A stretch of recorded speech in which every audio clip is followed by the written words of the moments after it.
being green power now. My electricity bill is going to be almost nothing.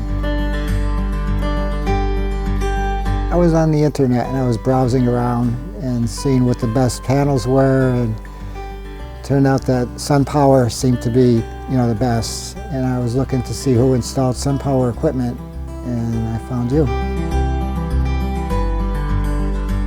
The freezer, food freezer in the cellar, hot water heater, refrigerator, a well pump. So those are the biggest draws. Everything else is TV, lighting.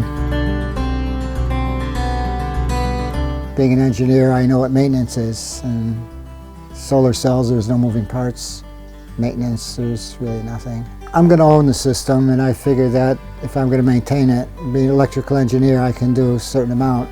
I would like to have access, at the ground mount, and cleaning it off in the wintertime.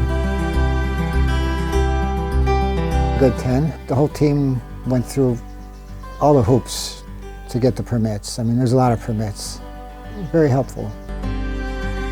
It was painless.